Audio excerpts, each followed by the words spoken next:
Caríssimos, estejam bem. O tema é Europa, hypsometria e hidrografia com alguma análise do relevo. Esse é o mapa hypsométrico e hidrográfico da Europa. Aqui nós temos a legenda, ela foi ampliada aqui. Esse mapa também é chamado de mapa físico, que incorpora esses dois elementos. Quando a gente fala de hypsometria, nós estamos falando de altitude. Então, as cores que estão representadas nesses mapas aqui referem-se à altitude ou profundidade, no caso dos oceanos e mares. Então, a gente tem de 0 a 200 metros de profundidade as cores azuis mais claro. As cores azuis mais escuros são profundidades maiores, acima de 4.000 metros. Também chamado de batimetria. Agora, quando a gente tem no continente, geralmente por padrão cartográfico, as cores verde são as altitudes mais baixas. As verdes claro, a gente tem as altitudes de 0 a 200 metros. Altitudes intermediárias, amarelo, marrom mais claro, e altitudes maiores, marrom mais escuro, e essa aqui, acima de 4.000 metros, é uma representação, talvez, de uma neve em cima das montanhas aqui existentes. Hidrografia refere-se aos corpos d'água existentes no mapa. Então, a gente tem aqui uma rede hidrográfica ou rede de rios interligados na Europa. Também a gente vai dar uma olhada nisso aí. E associado aos dois, principalmente hypsometria, nós vamos falar sobre o relevo. Relevo é a forma que a paisagem apresenta do jeito que você vê. Então, as formas da paisagem têm nomes. E esses nomes a gente vai estudar um pouquinho. No caso, são as grandes unidades do relevo. Antes da gente aprofundar sobre hypsometria e relevo nesse momento, nós vamos relembrar os oceanos e mares e os principais mares que a Europa contém. Então, aqui ao norte da Europa, a gente tem o Oceano Glacial Ártico. A oeste da Europa, nós temos o Oceano Atlântico. São os dois oceanos que banham a Europa. Em relação aos mares, a gente tem o grande Mar Cáspio, a gente tem um pouco mais a oeste o grande Mar Negro e a gente tem o enorme Mar Mediterrâneo. Lembrando que a Europa tem a sua divisão com a Ásia. Então, essa parte que eu estou destacando aqui é a Ásia, não é a Europa. E essa parte ao sul da Europa é a África. Auxiliado pelo mapa hypsométrico da Europa, nós vamos citar as grandes unidades do relevo. Lembrando, os relevos, você tem as grandes unidades e aí você tem as pequenas subunidades que são dezenas e dezenas. Nós vamos citar algumas das grandes unidades do relevo. A primeira delas são as planícies. Elas apresentam altitudes muito baixas e a gente vai citar três delas: a planície russa, a planície sarmática e a planície germânica, que também pode ser germano-polonesa. Essas planícies, elas recebem sedimentos que são retirados em lugares mais altos, dos planaltos e das montanhas, que se dirigem para a planície. Isso é uma das principais características de planícies, sempre receber material que saiu dos planaltos e montanhas e que são sedimentos erodidos ali e que são transportados para as regiões mais rebaixadas, as planícies. Já os planaltos tem uma altitude intermediária, variando aí de 200 a 1.000 metros de altitude. Os planaltos têm característica de saída de material erodido e que vai acumular lá nas planícies. Vamos citar 3 tipos de planalto. Tipos não, nomes de planalto. Planalto de Valdal, aqui ao sul dele nós temos o Planalto Central Russo, e aqui a gente tem o Planalto do Volga. Quando a gente tem paisagens que apresentam altitudes muito elevadas, elas são chamadas de cadeias de montanhas ou cordilheiras. Essas cadeias ou cordilheiras, elas fornecem material erodido para as planícies. Então sai muito material, né, dessas cadeias de montanha, passa em seguida para os planaltos e dos planaltos vão ser acumulados nas planícies. Exemplos de cadeias de montanha. Aqui a gente tem os Montes Urais, que separa a Europa da Ásia. Ao sul da Europa a gente tem o Cáucaso, que separa a Europa da Ásia também.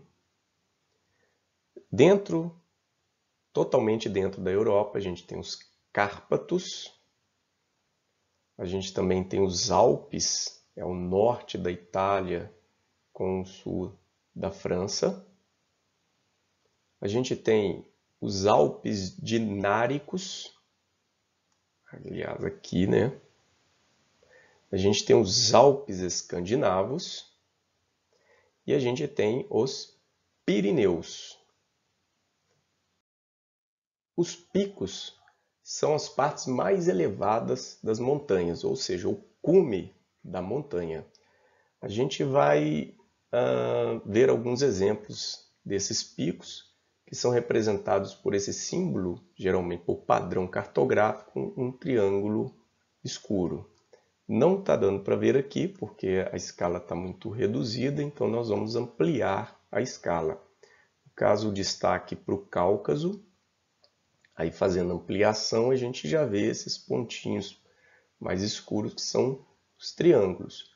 São cumes de montanhas, um deles é o Monte Elbrus, que é considerado o mais alto da Europa, com 5.642 metros. Vamos fazer uma relação com a altitude aqui do Brasil. No Brasil, cerca de 90% do seu território está em torno de 0 a 1.000 metros. 90% do seu território. Então, quando você está a 2.000 metros de altitude, você está num raro lugar no Brasil. E no Brasil não tem nenhum ponto que passa dos 3.000 metros de altitude. Então a gente tem aqui 5.642 metros de altitude, isso é muita coisa, né? Mesmo porque o Brasil não tem uma atividade tectônica muito intensa por não estarmos dentro dos limites de placas tectônicas. Já na Europa, ele está nesses limites, e aqui é um exemplo. O Cáucaso está movimentando o seu relevo, dobrando as rochas, isso numa escala geológica de milhões de anos, é claro. Vamos ver um outro exemplo de pico, são centenas, aqui a gente tem os Alpes, aumentando a escala, a gente vê vários triângulos, então cada um desses é um pico, e a gente tem como destaque o Monte Branco, com 4.808 metros de altitude. Agora, a última unidade do relevo não é muito comum, mas bem interessante. Ela refere-se a partes do continente que estão abaixo do nível do oceano, chamado de depressão absoluta. No caso, a depressão caspiana, ela tem em torno de 20 metros abaixo do nível do mar. Existem outros pontos no mundo que chegam a 100, 200 metros abaixo do nível do mar. diferenciar com as depressões relativas aqui do Brasil. Essas depressões são regiões rebaixadas que estão em torno de planaltos. Não existe no Brasil nenhuma depressão absoluta. Na Europa, eventualmente, pode existir algumas depressões relativas, que são regiões rebaixadas que estão entre planaltos. Fazendo um resumão sobre o relevo da Europa, a gente chega à conclusão que na parte sul desse continente estão os relevos mais movimentados. Isso porque aqui passa o limite de duas placas tectônicas que fazem com que as cadeias, essa parte da paisagem, se eleve e dobre as rochas. Por isso, a existência dessas cadeias de montanha. Na parte centro, indo para nordeste da Europa, a gente tem um predomínio de planícies salpicada por planaltos. A gente volta a encontrar cadeias de montanhas no extremo norte da Europa. Agora falar um pouquinho mais sobre hidrografia, que a gente já iniciou com a localização dos oceanos, dos mares da Europa. E chamar a atenção também que a hidrografia estuda a dinâmica das águas existentes no planeta Terra. E dentro dessa perspectiva a gente vai falar sobre o rio Volga. O rio Volga é o rio mais extenso que tem da Europa. A gente tem aqui uma parte do mapa, né? Esse aqui é o Mar Cáspio. Então aqui está destacado a trajetória do rio Volga até esse ponto. Então, olhando o mapa da Europa, a gente tem a sua foz, onde o rio termina. Ele vai nascer onde? Aqui no Planalto de Valdau. Sempre o rio nasce em regiões mais elevadas, cadeias de montanhas, planaltos, aí vai em direção a regiões mais rebaixadas, planícies e litoral. No caso, o Volga segue essa direção até atingir o Mar Cáspio. Aqui a gente vai fazer uma comparação do Volga, que é o maior da Europa, com outros rios do mundo. O Amazonas fica em primeiro, em comprimento. Já por muito tempo achou-se que ele era o segundo, mas as novas tecnologias de GPS, de mapa de satélite, nos mostraram que realmente ele é o mais comprido do mundo. O Nilo passa a ser o segundo, mas os dois são gigantes. O rio Amazonas começa nas regiões andinas, aqui no Peru, e entra dentro do Brasil logo em seguida.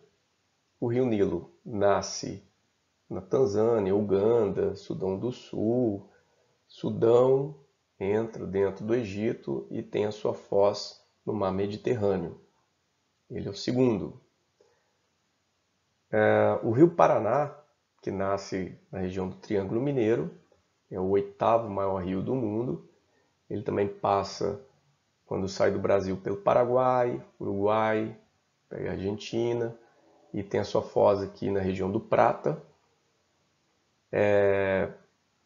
O Volga, 16º maior do mundo, e o São Francisco também é um dos maiores do mundo, nosso conhecido e belo Velho Chico. Nasce aqui na região centro-sul de Minas, capta águas de vários afluentes, inclusive o nosso, que é o Rio das Velhas, que vai ter a sua foz aqui no Rio São Francisco, e vai em direção norte, passando Bahia, Alagoas, Sergipe, passa também por Pernambuco e tem a sua foz aqui no Oceano Atlântico. O segundo rio mais extenso que tem da Europa é o rio Danúbio. Aí tem ele destaque nesse mapa. Essa parte aqui é o Mar Negro, então ele tem a sua foz aqui. Ele passa entre os Cárpatos e os Alpes Dináricos e tem a sua nascente nos Alpes.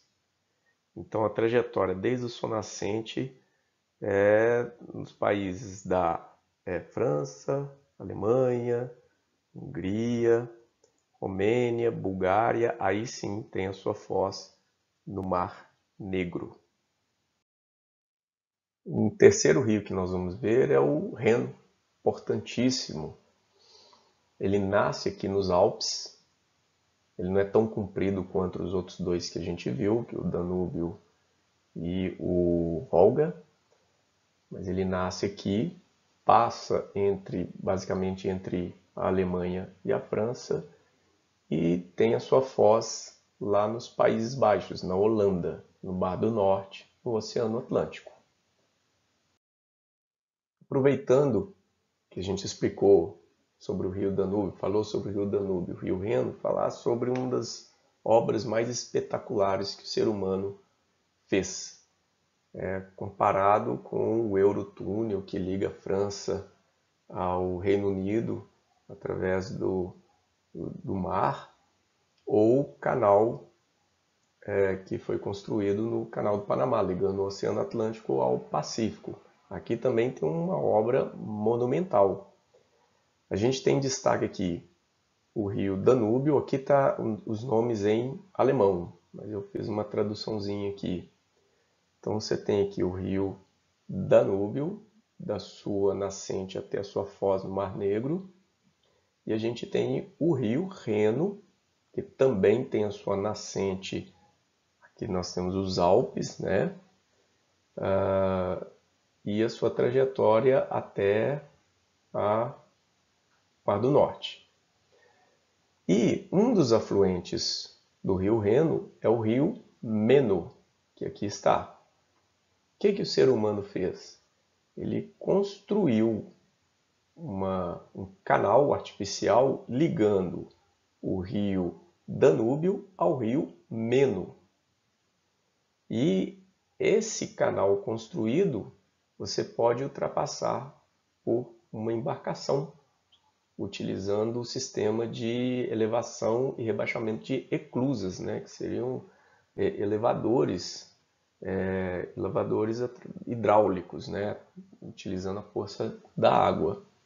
Ou seja, você pode sair daqui em uma embarcação, navegar quase todo o Danúbio, chegar aqui, atravessar esse canal artificial e continuar pelo rio Meno até atingir o rio Reno e continuar a sua trajetória até o Mar do Norte. Você atravessa a Europa todinha através de embarcação. Muito interessante isso aí. Acabamos de ver então o conteúdo relativo ao relevo europeu, passando por aspectos da hipissometria e da hidrografia. Esteja em paz e até a próxima!